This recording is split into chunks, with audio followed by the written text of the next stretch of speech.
Hey, thanks for joining us online here at Flatirons. We're continuing on in our series called Heart Attack. If you have any questions or if we can help you out with anything, you can hop online, flatironschurch.com on our website or any of our social media accounts, Facebook, Instagram, whatever. We're glad that you're here. Hope you enjoy. Hey, next week we're going to start this Christmas series. I'm really excited about it. But before we do that, here's what I thought I'd do today. I'm going to do something maybe a little bit different. Let me tell you what my goal is. My goal is not to teach you anything new today. And some of you are going, well, what else is new? Shut up. Here's what all I want to do is I want to go back and I want to review and look at some of the big rocks and big truths that we have been looking at since on Labor Day we started working our way through this famous talk that Jesus gave called the Sermon on the Mount. And we kind of broken it up into different series. But my purpose in doing this, let me tell you what the kind of inspiration to kind of call a time out for this is. So this is a time of year where I have to call the doctor. I have to call Kaiser this week and make an appointment for my yearly physical. I have to have a physical every year for them to give me meds. I'm on meds. I know, you need more. Shut up again. All right. So here's the thing about physicals and checkups. All right, and I can't speak for you ladies. I'm sure yours is as horrific as ours. But like the older you get, the more intrusive they become. Right, just watch all the guys going, yeah. All right, like when we went out for football, track, something like that, in middle school or high school, something like that, we heard rumors about what they were going to do to us, but we couldn't even imagine it. And then we went in there and we're like, no one's done that. And then you cough, and then you like go out in your car and cry. And it's like, but you made it. All right, you're okay. But then as you get older and older, like when you turn 40, it's so much more intrusive. And they do things that I never thought a man would do to me ever. And then they did that, and then I went out in my car and cried and told myself I was still a man. But I'm all right. And then, but when I turned 50, man, they just skip all that, just go right to a garden hose and go, wah! And it's really important that we have checkups. That's my point. And no, some of the visitors going, is he always this crude? Oh, just wait, Grandma. Here's the point in all that, right? Is that the reason we go and get physicals and checkups is because we want to see if everything's working the right way. And maybe we had one a year ago, and we want to see if anything's changed for the better or the worse. And then we make a strategy based on, okay, now what do I need to do moving forward so I move to a healthier spot? And that's what's true with our bodies needs to be true with us spiritually as well. And a lot of times at Thanksgiving, it's a good time to call a timeout and go, what's working well? What's not working well? What am I paying attention to? What have I neglected? And I actually am thankful for that. I haven't thought about it until that holiday kind of rolls around. So what I want to do today is I want to look at kind of what Jesus has been teaching us over the last 3 or 4 months. And if you haven't been here for the last 3 or 4 months, you're not going to get lost because I'm going to go back and review each one of them. But then here's what I'm going to do. I'm going to ask you to do. This is the only application today. And then we're going to end with communion here at the end. But the only application is I want you to ask yourself two questions, both of them. The first one is, what difference would that truth make in my life if I actually lived out of it? Now, I'm not asking, do you believe it's true? I'm asking, okay, if what Jesus says is true, I actually made that a part of my life, how would my life be different? All right? Because here's just something I think we all would agree on. What we do reveals what we actually believe. It doesn't matter what you say you believe or sing you believe. If somebody asks you believe in God, you can say whatever you want. Follow me around for a week or two, and you'll see what I believe. Because I act out of what I think actually works in real life. Well, no matter what I say, if I believe that's true, that's how I'm going to act. So if you want to know what I believe, watch me. So the question is, if we really did believe what Jesus says is true actually works in our lives, what would our life look like? Does that make sense? Followed by this follow-up question is, what part of what Jesus says is true do you believe, or maybe have the hardest time believing is true, at least for you? Jesus is going to say something that's true, and you're going to go, that probably is true for some people, or other families, or other couples, or other men, or other women, or other circumstances, but I'm not sure that would work for me. So what part of what Jesus says is true do you have the hardest time believing is true for you, and why is that? All I want you to do is look at that. You don't have to do anything with it. It's just kind of going, I have to acknowledge that I have a hard time believing that's true for me. All right. So let's jump into this, okay? So Jesus taught some really big, like mind-blowing things that people had never considered before back then, and even some of us who've grown up, in church or outside of church today, have never even thought about it like that. Like Jesus said this. He said that it's possible for ordinary people like us. You don't have to be a super Christian or super spiritual, whatever, but ordinary, like go to work every day, get out of bed, try to make life work. Ordinary people like us to live our life with God. I love this term. To live our life with God in his kingdom. He said, you can live with me in my kingdom. He called it the kingdom of heaven. And here's kind of the thing that blew a lot of our minds. Whenever Jesus says heaven, he's not talking about what most of us grew up thinking. When I hear the word heaven, I think, you mean after my funeral, I go to a Disney castle in outer space and meet Jesus with a bunch of angels playing harp music. That's not even in the Bible. All right? And it's certainly not what Jesus was referring to when he says, I want you to live with me in my kingdom of heaven now. He's talking about the space, the air around your head where God is right now in your life right now. He wants to go to work with you. He wants to go to school with you. He wants to be in your marriage with you. He wants to walk through your divorce with you. He wants to be in your addiction with you. He wants to walk through life with you right now. And he says, if that's possible, if it's really possible for you to live your life, again, as you are, to live your life with God in his kingdom right now, he says this, and the Bible word is, you might want to repent. And that just means this. If all that's true, you might want to rethink how you think about everything. If it's possible for normal people like us to live with God when we go to work or school or wherever we're going to go for the rest of the day and do that with God, I might want to rethink how I've been thinking about all the most important parts of my life. At least take a look at them. And that whole process of rethinking everything, we call it spiritual formation. I'm trying to get to know the real Jesus, not necessarily the one I was raised with or the one that got shoved down my throat and I got drug off to whatever, all right? I'm getting to know the real Jesus so I can actually begin to think like he thinks. I want to have the mind of Christ. So this is kind of the metaphor we've been using. If this is a rope, this is everything I believe. You say God, this is what I think of. You say Jesus, this is what I think of. You say marriage, this is what I think of. When I look in a mirror and see me, this is what I think of. When I see people like that, this is what I think of. And now I'm starting to get to know Jesus better, and he has different thoughts on some of these things. And actually, as I'm getting to know him better and trust him more, I'm becoming more and more willing, and this is where we're going to end today, to let go of some of these ideas, rethink them, and take hold of his ideas and start living out of that. Now, let me just ask you, everything I've said so far, do you believe that's true? And how would your life be any different if you actually believed that when you get in your car or truck here in about 40 minutes, that God was with you? And as you face your relatives and marriage and kids and parents and all the things that you have to face later today, you didn't have to go through it all by yourself, but God was with you in it. Would it make a difference? Would it cause you maybe to rethink how you're going to spend the rest of your day? Well, think about it. So let's go back to this famous Sermon on the Mount. Jesus has been walking around Israel for a few weeks. He's got baptized. He's got a few followers, all right? And he's been teaching people. He's been healing people. He's been feeding people. Some people would come to him. They have demons in him. He cast them out. And he's getting a big crowd just following him around to see what he's going to do next. And so this is where we pick up in this famous Sermon on the Mount. Jesus went up on a mountainside, and he sat down, and his disciples came to him, and he began to teach them, all right? Now, so the disciples are his followers, but big crowds of people came to him. He began to teach them. And we spent a couple weeks looking at who them was. Do you remember who they were? It's a Hebrew word. It's Anawim. And this is really, really important. Anawim translates out of the Hebrew, throwaway people. The people that came out on that hillside that day to listen to Jesus kind of teach us something about God, all right, that we never thought of before. They weren't religious people. They weren't like sophisticated people. They weren't people that had their act. They were the throwaway people. They were believed and they believed this because people had told them this, their families had told them this, religion had told them this, that somehow they were so bad, they were disqualified from being with God. They had committed too many sins. They'd broken too many laws. They hadn't done things the right way. And God had no use for people like them. Religion had no place for people like them.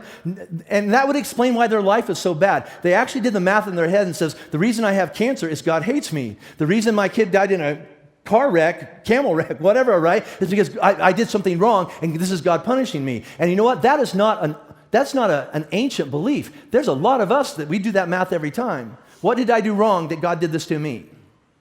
That must make me a throwaway person. My circumstances are the result of my sin. And Jesus says, not necessarily. As a matter of fact, I'd like to talk to the Anawim. And he starts with like this, and I love this. This big word. He says, blessed are, all right? And blessed, the Greek word is makarios, all right? Living the blessed kind of life, connected to and in intimate conversational friendship with God. He looks at these throwaway people and goes, I'd like to make an announcement to you, so you might want to rethink everything, is that I would actually like to live an intimate friendship with you for starting now, going past your funeral, forever. And let's get more specific. He looks around the crowd and goes, blessed are the poor in spirit, for theirs is the kingdom of heaven. What's poor in spirit mean? I grew up saying, blessed are those who are really humble and they know that they need grace. Absolutely. Here's what Jesus was talking about. Blessed are those empty, broken people who look inside and there's just nothing going on. They're just spiritually empty. They really believe that they have nothing really worth of anything to offer to God. I'm broken, I'm a mess, I'm jacked up, I'm screwed up, I'm sure that God hates me. And Jesus goes, excuse me, I would like to invite you to come and live with me in my kingdom forever. The kingdom of heaven is yours. And here's the thing that just blew their minds. It's going to blow some of our minds too, is I want you to come as you are. I don't want you to quit doing that. I don't want you to start doing more of that and make me promises that you'll never do that again. I want you to come, mess and all, anaweem and all. I want you to come and live in my kingdom with me because Jesus knows what all of us know. If we could have fixed our lives on our own, we already would have. But there's some parts of our life that the only way they're going to come back together is if we do it with God in his kingdom. He says, hey, Anaweem, why don't you just come live your life with me? Now, do you believe that's true? You wish it was? Wouldn't it be awesome if it was? Why can't it be true for you? Think about it. He didn't stop there, right? I think he looked around the crowd and he saw a bunch of people with really puffy, swollen eyes because they've been crying for several days or weeks. And he goes, hey, I want to talk to you. Blessed are those who mourn, for in my kingdom you shall be comforted. Blessed are those who have experienced the death of the most important people and relationships and hopes and dreams. You've seen it all crucified. Blessed are you who just saw your life burn down. Blessed are you. Here's what I mean. Bring that mourning and that loss and that brokenness, bring that into my kingdom. And in my kingdom, I can give you comfort that you cannot find anywhere else from any other human being, from any substance, from any activity that you try to prop your life up with. Bring your mourning to me, and I'll give you comfort in my kingdom. Don't you hope that's true? Because we look for comfort everywhere but the right place. And Jesus says, just bring it to me. And in my kingdom, I will put your heart back together. How about this? Blessed are the meek, for they shall inherit the earth. And let me tell you how that translates. Remind you that, all right? Blessed are those who have been thrown aside, cast aside, kicked aside. Blessed are those people who say, you don't have a voice. Blessed are those people who don't think they matter. And the reason you don't think you matter is because everybody in your life has told you you don't matter. Hey, blessed are you, because in my kingdom, everybody matters. As a matter of fact, in my kingdom, my Father will make sure that you're his child and you have everything you need, up to and including the earth. God will take care of you in my kingdom. Hey, meek, don't you need a place to know that you matter? And Jesus says, with me you do. Don't you hope that's true? And why can't you get there? There's a reason. How about this? I love this one. I love all of them, but I like this one lands. Blessed are those who hunger and thirst for righteousness, for in my kingdom you shall be satisfied. Blessed are you, and some of us know what this feels like. You see something going on, it happened, and somebody needs to pay. Somebody needs to make that right. Somebody needs to stop that, and we need to even the score because that's justice, and justice needs to be served. And I look around for justice, and nothing is happening. Nobody seems to care about it, and it's like a pit in my stomach. It's like an ulcer. It's just gnawing at me, and I want it to be right. And Jesus goes, listen, I understand. I understand being not treated fairly. I understand being blamed for things that are not your fault. I understand when things are not right. Just listen, I got that. You bring that to me, and I will satisfy that gnawing that you cannot satisfy on your own. I'm not going to explain to you how I'm going to do that. You just got to trust me. I've got that. You can come with me. I'll make it right. Do you believe that? And wouldn't your life be much better if you didn't have to go around and pay everybody back all the time? And Jesus says, it's me. I've got it. How about this? Blessed are the merciful, for they shall be shown mercy.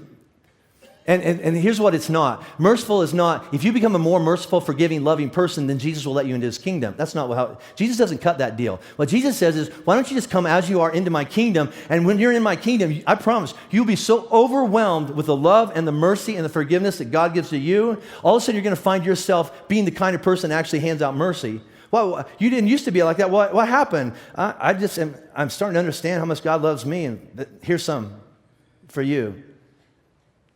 Right? You know when you become a more loving person? When you know you're loved. When you're willing to pass out forgiveness, when you understand how much you've been forgiven. Right? And the reason that you don't pass out forgiveness is because you think you're better than you are, and you're just kind of self-righteous, and so you don't think you have to forgive anybody. That doesn't really work, does it? But come into my kingdom. You'll be overwhelmed with mercy, and you'll just pass it out. This is given. Blessed are the pure in heart, for they shall see God. And pure in heart sounds so great, doesn't it? I want to be pure in heart, but here's my story. The more I try to be pure in heart, the more I realize I'm not pure in heart at all.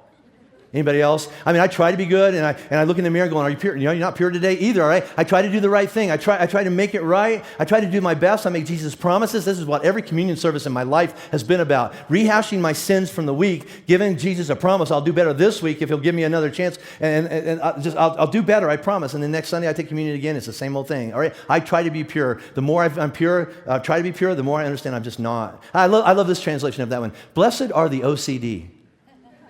Isn't that good? Here's what I mean by that. Blessed are those who are absolutely convinced if I don't do it right, in the right times, in the right order, someone will die. You know what I'm talking about, right? I've got to get this right. I've got to get this fixed. I've got to get this figured out. I've got to fix this, do this, whatever, or the stakes are so high. And you're killing yourself, and you're worrying yourself, and you're killing everybody around you. And Jesus goes, let me tell you what, you bring that OCD, you bring that, I've got to be pure, you bring that into my kingdom, and you know what you'll see? The face of God, and all of a sudden things will come into perspective. I'm going to be fine. Whether I touch it 5 times and turn around 3 times, or if I go in and out the door the right way, if I make it, get all the germs off it, whatever, you know what? I'm going to take a breath. I see the face of God. I'm going to be fine. Don't you hope that's true? And if you have a problem with it, where do you get stuck on that? See, this is a great one for Thanksgiving. Blessed are the peacemakers, for they shall be called sons of God. You know what he doesn't say? Blessed are the peacekeepers. That was Thanksgiving. Right? We just tried to keep peace. We all had a family meeting Wednesday, didn't we? Okay, so Aunt Mary's coming over. Do not say anything about her friend, all right? Or do not bring, you know what I'm talking about, right? Do not bring up this. Do not bring up politics. Do not bring up this. Do not bring up that. If you do that, so here's what we're going to do. Here's our Thanksgiving plan. We're just going to keep the peace, and we're going to act like we like each other, at least through dinner. And then the wine's going to flow, and then the gloves come off, and here we go. All right, it's Merry Christmas. But that's not what he's talking. Not peacekeepers. See, peacekeepers just try to avoid the conflict and just act like everything is okay. Jesus says, peacemakers look and go, everything's not okay, and I'm going to step into the fight. I'll probably get shot from both sides, but I'm going to try to bring these things back into the way God wanted them to be. Shalom, peace, as God meant it to be. And people who do that, Jesus said, in my kingdom, you're like me. You're like a son of God. By the way, they crucified Jesus for the same thing, so buckle up. It's going to be hard. But Jesus says this is where it goes. Jesus says this, is that there are times in your life when you're going to try to do the right thing. And everybody's going to understand what he's talking about here. You're going to try to do the right thing. Here's what happened a few weeks ago. Some of you came in here and you heard things about marriage and divorce, and you just said something in your heart, and you went home and you tried it, and you know what? It didn't work. It got worse. You went home and tried to make peace with somebody, and they said, I'm not interested. You're trying to do the right thing, and you got shot from both sides. Jesus says there are days when you're going to try to hold on to God and do the right thing, and you're going to get attacked, persecuted, and lied to and lied about. And we've all been there. And Jesus says this. Here's what God promises in the kingdom. He will take care of you. He said he's not going to say that everybody's going to get along with you. He's not going to say everybody's going to agree with you, and the persecution is going to stop. He says, I will take care of you as you go through everything. In my kingdom, out there on your own, good luck. But in my kingdom, I promise I'll take care of you. See, the first thing that Jesus blows out of the water that causes people to rethink what is actually possible for ordinary people like them to live a with God kind of life is this. And this is going to be new information for some of us, and it's going to be really hard for us to believe. The circumstances of our life are not a statement upon God's love for us. The fact that something bad happened to you is not because God hates you. That's what the Anawim believed. We're not Anawim anymore. And the reason everything is so good is not because you're God's favorite, so don't flatter yourself, all right? The truth is that God loves us not because we've done enough right things, and God doesn't hate us because we've done the wrong things. God loves us in spite of all of our things. God loves us in spite of our circumstances, not because of our circumstances. God loves you in the circumstance, whether it changes or not. See, here's the takeaway for the first half of the semester. In the kingdom, you don't have to do anything alone ever again. Well, hey, as we've been walking through the Sermon on the Mount over the last couple months, all of our groups have been jumping in together and been having some great conversations around, like, blessed are those who mourn, and blessed are the Anawim, those who are empty. You guys had some great stories you want to share around that. Yeah, we had a really crazy story about that. So there was this group of people who met when they were in college, and they started coming to Flatirons, and a couple years went by, and a couple in the group, liked each other, and they got married. And then That's a great group right there. Yeah. Right. And then a couple years after that, they found out that they're pregnant, they're gonna have a baby. But then like 3 months after they found out they're having a kid, the husband was diagnosed with bone cancer. And so he fought, cancer for like 18 months, and he went in for his scan to see if he was clean or not. And they found out that the cancer had gone from his bones to his lungs, and he was given like 18 months to live. And so the cancer spread a lot quicker than it thought, and he died 3 months later.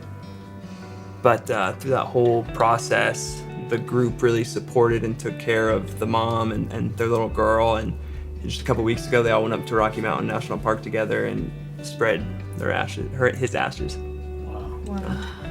So the more I've thought about that story, it's, like people go through pain and death and cancer and stuff like that all the time.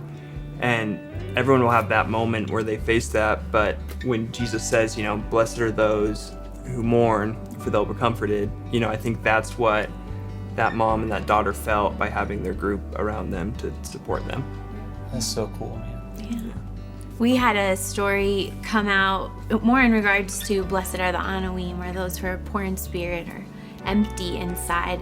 We had a coach that reached out to us and shared that one of her leaders was woken up just startled, like in the middle of the night, and she turned over and looked at her phone, and there had been a text message on her phone. And the words were very simple, but it said, "If anyone is out there, I want to kill myself." It was from one of the members of the group who hadn't even shown up to the group yet, but she had just already communicated her contact information. And this woman, for whatever reason, felt like, I can reach out to this leader in the middle of the night. And that leader immediately got up and called her and was on the phone with her until 5:30 in the morning. She just listened, and the woman shared with her some of the things that she was walking through in those darkest moments of her life. And she found out the next day she had received a message from the woman that she did indeed attempt suicide that afternoon, but then had returned home about 8 p.m. And then I wanted to honor her exact words, and so I wanted to share with you guys exactly what she said. But she said, "Yesterday, the member of my group did indeed overdose and was taken to the ER. She was back home by 8 p.m., but she said she's feeling better, and she was going to actually attend the group." And so the next day, we heard back from the leader again, and this is what she said. She said, "The member of our group did indeed attend last night. She shared, and she's grateful for our group." And then the weekend passed, and we heard back from the leader again that the member had attended church with her that Sunday. They went to lunch afterwards, and she shared with her that she had felt things in that moment on Sunday that she had never felt before. I just think it's a beautiful picture of this woman who was just in a dark place, and she felt like she had a safe place, and she hadn't even attended the group yet, but because she had an outlet and a place to reach out in the middle of the night, and now God is doing something in her heart and in her mind and has brought hope to that situation. Yeah, absolutely. So I wanted to tell you both those stories. When I heard them the first time, the first thing that jumped out at me was, I think that young lady who texted in the middle of the night texted the most common prayer of all humanity, and it goes like this: is anybody out there? Right? Because depending on how you answer that question, sometimes you decide if you want to stay alive or not. The other reason is, I'm absolutely convinced when Jesus was on the side of that mountain that day, he looked out, he knew everybody's story out there. I think he saw a young mom with a 2-year-old little girl who just scattered the ashes of her husband, and she was trying to figure out, what am I going to do? And she knew help's on the way. I'm going to put a group around you. I really believe that.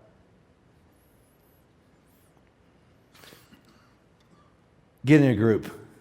I'm just going to say it. Get in a group. The worst part about the things that we have to go through are not necessarily the worst things we have to go through. It's doing it by ourselves. And that's what the kingdom's about.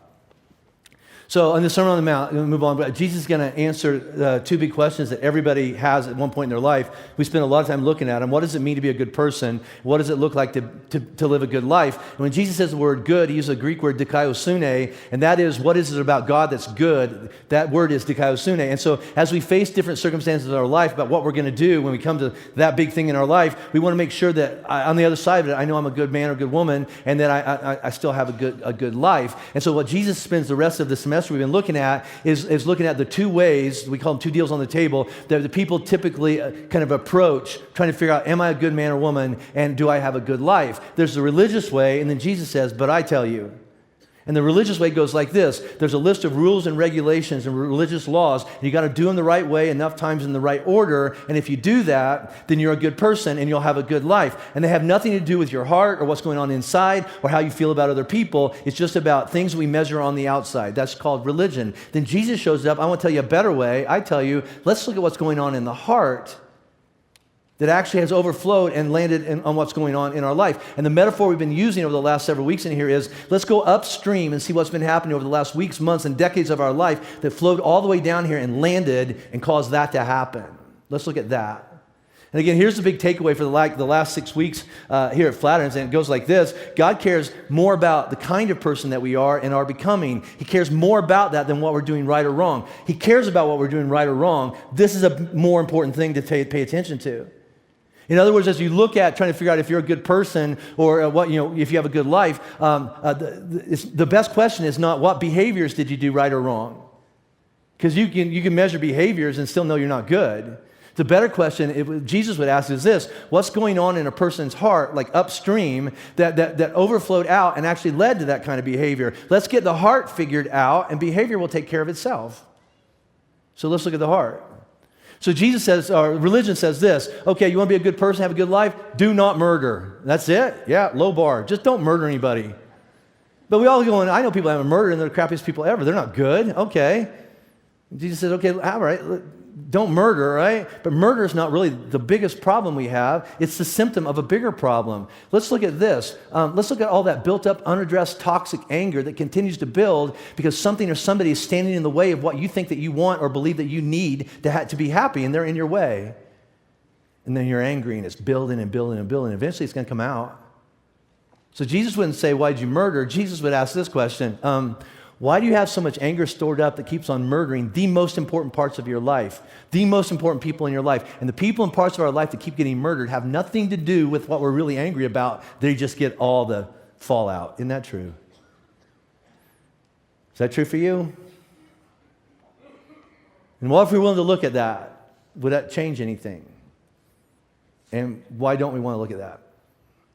Religion says this, just don't say bad things. Don't call people bad names out loud or you'll get in trouble. And Jesus points out that name calling and saying mean things to people, that's not the big problem. Your bigger problem is this word called contempt. And anger always leads to contempt. Contempt is redefining people as something different and less than who and what God says that they are. And you always find these two. They're always there together. Anger always leads to contempt. So I'm angry because you're standing in my way and I want to do something and you won't let me have it or you won't meet my need, whatever that is. And I'm angry and I want to do something to you, but I can't do what I want to do to you because if I see you as God sees you. So what I do is I redefine you as something different and less than what God says that you are. And now I can do anything I want to you. And here's what we've been looking at. It's really been tough. The people we do that to more than anybody else are the people that we are related to, our family. Folks, we treat our families worse than we treat our dog. We treat our families worse than we treat some of our enemies. We say things to our husbands and wives and our kids and our parents that nobody else would put up with. But somehow we just redefined something and said it's okay. We do it in politics. We do it with groups of people like that. I don't understand why they do that. I think that's gross that they would even feel stuff like that, and I think they should just do it. And so we get mad about it all, and then we redefine them, and then we say the worst things about them. And Jesus says, listen, we got to get to the heart of the issue, and if anything is going to happen in our families, in our marriages, or with people, between people that we see around us in the world, something has to change on the inside, and it's not by passing out a bunch more laws and rules. Our hearts need to change. Jesus says the same thing. We spent a couple weeks on this. The same thing applies to like our sexuality, right? So what's going on with our sexuality? Well, religion says this. Here's all we care about. Just don't commit adultery. Don't have an affair. And that's certainly a good goal, but it's very possible to not cheat on your husband or wife and not commit adultery and not engage in a physical sexual activity with somebody you're not married to and still be just absolutely broken and full of sexual darkness inside. That's just true, because the same truth is true in every area of your life, but it's certainly true with sexuality. And I think you believe it, even if you don't believe in God, I think you'll agree with this. Most sexual brokenness and frustration has less to do about sexuality, right? I mean, you can't look at it and go, it's because I'm a man. That's why I'm all jacked up, right? It's because I'm a woman. This is how women are. No, you can't say that. It's deeper. Most sexual brokenness and frustration has less to do with sex and sexual desires as much as it has to do with questions of worth, value, and power. Our sexual brokenness is based on this. Right? If we're really honest, when we look at it going, why is this all messed up in my life? Because I question my worth, value, and power. In order to feel like I'm a man, or you need to feel like a woman, whatever that is, then I feel like I need this, and I need this to happen, whatever that is. And then when it doesn't happen, then I don't know if I measure up as a man, and that makes me angry. And so it makes me want to do something, but I can't do something because you're somebody that God values, and so I'll just redefine you, and I'll do something to what I want to do to you because you're different. Right? That anger always leads to redefining people so we can do what we want to do. But Jesus says, listen, you're missing the issue. The problem with going on with our sexuality is not our body, it's not our biology, it's our hearts. And Ben he nailed this so perfectly. I mean, Jesus actually says, if lobbing off body parts and gouging out eyes will fix your sexual problems, by all means do that. It doesn't work.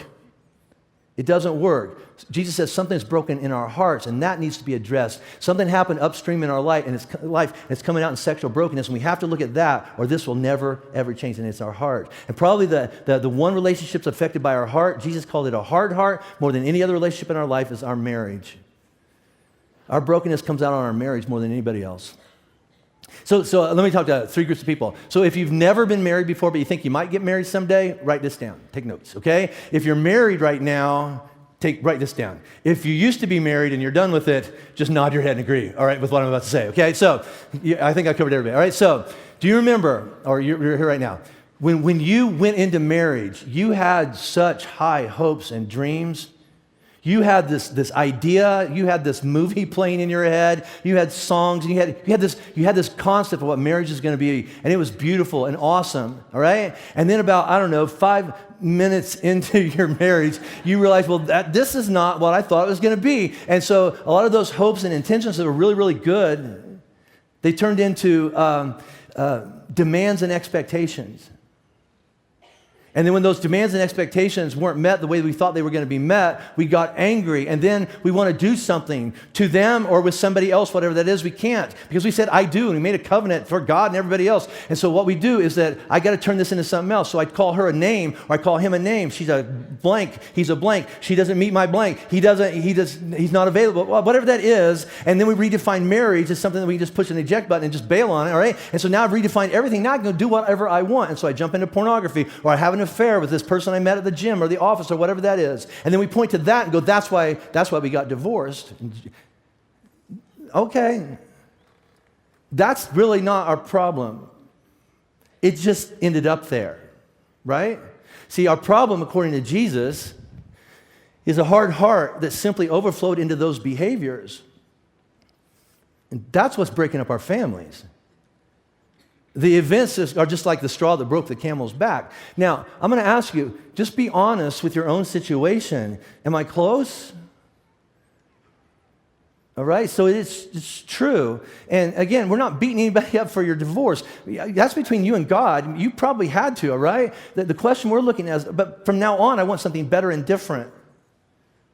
So in order to have something better and different, I have to look at this and not rehash it, learn from it and be forgiven, but now I want to move on to something better. But we come to our point in our life where we're going, okay, that happened. Religion says, okay, you're going to get a divorce, here's all that matters. There's some religious rules about divorce, just do it the legal way. And Jesus says most divorces happen not because of that event, but because of the presence of a hard heart. So here's the question they asked Jesus: when can I get a divorce? And again, all of us might have to ask that question one day, right? And there are some times when you go, today is the day, I have to get a divorce. And you might be right. That's between you and God. So that you work that out, right? But when can you get a divorce? Here's anytime you want.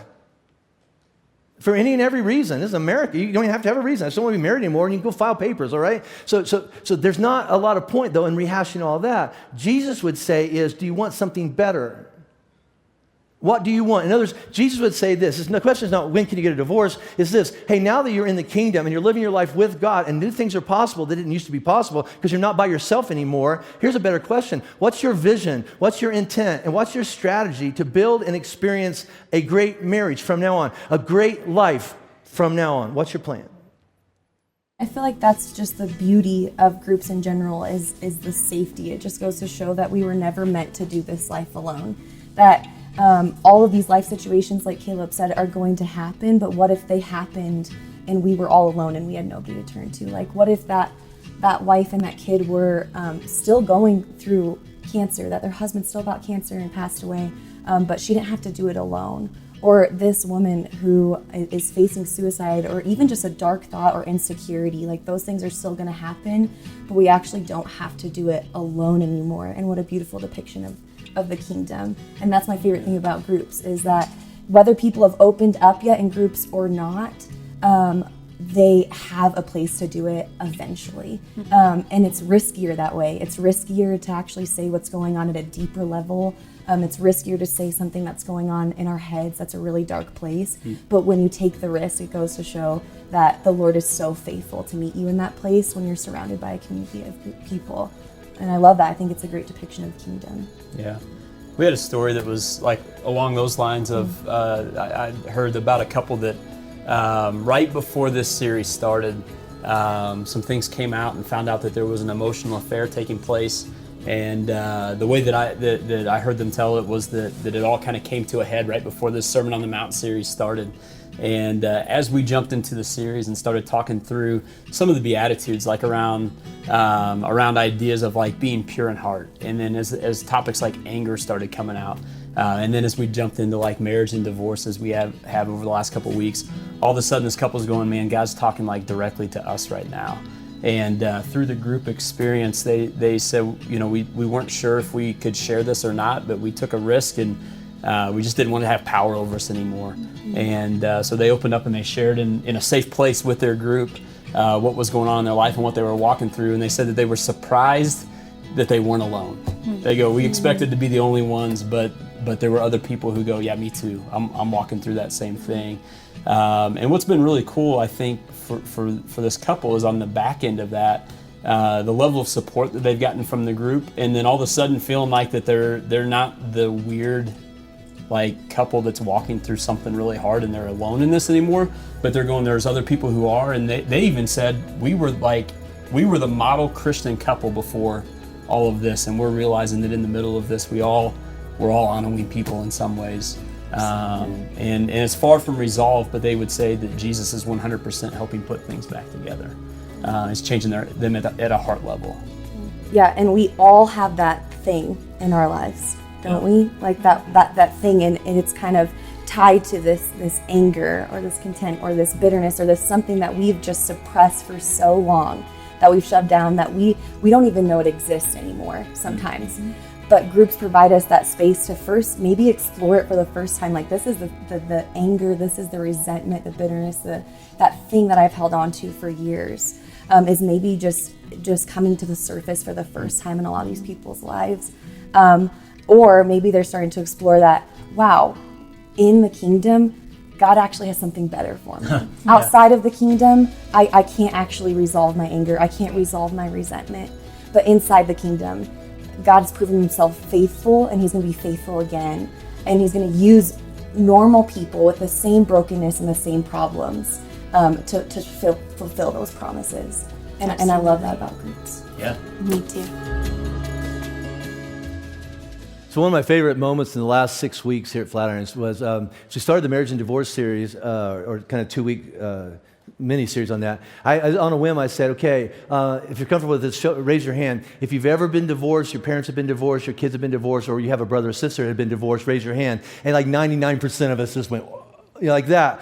So that was my favorite part. It kind of was, because it led to this email I got later that week from this mom who's going through a divorce, who brought her 10-year-old daughter who was really struggling with her parents' divorce in the room that day. And when she looked around the room, she actually broke into a smile. Because, that's what they were talking about in the video, I'm not alone, I'm not the only one. She thought she was a freak. She thought nobody understood. See, in the kingdom, it's just a bunch of ordinary, normal people linking arms together and going, let's run after Jesus and take care of each other. That's what we're going for. Give me 5 minutes, we're going to take communion. And all this stuff that we've been talking about today and over the last several weeks, what part of it do you, more than anything else, wish was true? Because if it was true, man, it would just change everything, wouldn't it? And then what's standing in the way of that for you? Because there's a reason, and you just got to look at it. Last week, Ben kind of wrapped up the teaching part by talking about here's the secret, like to any relationship that matters. What would happen if we begin to live our lives, living lives of integrity? Where we actually, when we say yes, we mean yes. When we say no, we mean no. Because there's just safety in that, right? If you're going home to somebody who's they're keeping their word, there's just safety in that. And if you look at anything you have a problem with, it's because of hypocrisy. It's what you have a problem with organized religion. Right? I had a great talk with this kid in Spain. He just hates the church, not because of Jesus, but because of the hypocrisy. And I had to look back and go, buddy, I get it. If you look back at your friendships or your marriage or the most important relationships in your life that died, I bet the moment kind of put a nail in the coffin is when you found out they lied. Right? So here's how I'm going to tie this in. So what's your biggest problem with God? What are you the most afraid of God about? So I'm going to throw mine out. So I've got these ideas and these thoughts, and they're not perfect. I'm sure that some of them aren't right, but I know them pretty well. This is who I am. This is who God is. This is what I deserve. This is what people are like. This is what marriage is like. This is how I get through the day. This is what's important. This is how I'm going to be happy. And I'm holding on to these. And then I know what Jesus says, and it's different than this, but this is all I know. And he wants me to let go of this and trust him. And so I'm gonna take a risk. I'm gonna reach out in my marriage, in parts of my life, and I'm gonna let go of this, and I'm gonna take. You know what I'm afraid of? Are you gonna take care of me? Are you going to be there? I don't know how this is a mess, but I know what to expect. I have no idea what happens if I try marriage this way. I have no idea if I say I'm going to express my sexuality or my relationships or my love or I have no idea how to go through a divorce like that. I don't know how to do that. This is really scary. How do I know that God will show up for me? That's my biggest fear. How do I know? And you know what? That makes me normal. And Jesus knew that there'd be normal people like us. And so he had this great idea called communion. He said, days going to come in your life, and you're going to go, this is so scary. How do I know I have the kind of God whose yes means yes and no means no? And so Jesus gathered everybody around a table, and he said, everybody take a piece of bread. And this bread in the past it represented the manna that was given to the Jewish people in the wilderness. From now on, this manna, this bread, is my body that's broken for you. Everybody take a bite and remember this night. And they had no idea what he's talking about. And then he poured out wine. He says, everybody take a drink. And they do that every Passover. But he says, from now on, this wine represents my blood that's poured out for you. Why? Because the wages of sin is death. And I promise you, I would do everything necessary to make sure that you have what you need in my kingdom. And so this wine is going to be my blood. And they had no idea what he was talking about. Then they went outside. Jesus was arrested. The next day, they nailed him to a cross. And everybody thought, hypocrite. He said he would take care of us. He said he was God. He said he could deliver. He said all these stuff, and there's dead Jesus on a cross. And they stuck him in a hole, and he was dead Friday, and he was dead Saturday, and then Sunday. Sunday, he came back to life like he said he would, as evidence that everything I said before, I now back up. If I can do this, you can trust me with the rest. And you got to think. People look back at me and went, I've never seen anybody back up a promise like that. So whatever I'm afraid of right there, all I have to do is take a piece of bread and some juice and go, okay, I got to remember the kind of God I have says yes and means it. Here's the other thing is, Jesus never promises to take away our problems or even change our circumstances. He promises this, that in the kingdom, because of me, on the other side of it is resurrection. I don't know what you're facing. I bet it's death. I bet it's murder. I bet it's anger. I bet it's just dark and broken, and you feel like you're the only one. You feel like you're that little girl in the room going, I'm the only one. And Jesus speaks to you right now and goes, I'm in this with you, and I promise resurrection. Do you trust me? So God, in this time where we're going to take a piece of bread and some juice, and we're going to remember, because none of us are thinking about a hypothetical thing right now. We've got a thing that we have to face today, and we're really, really scared. Will you be there for us? And then we're going to take a breath right now, and we're going to take a piece of bread and a little cup of juice, and remember that you are a God who keeps his promises. Your yes means yes. Yes, you're forgiven. Yes, I love you. Yes, I want you in my kingdom. No, there's no condemnation. No, you'll never be alone again. There's resurrection. So God, in this time right now, will you just teach us how much we can trust you? In Jesus' name I pray, amen.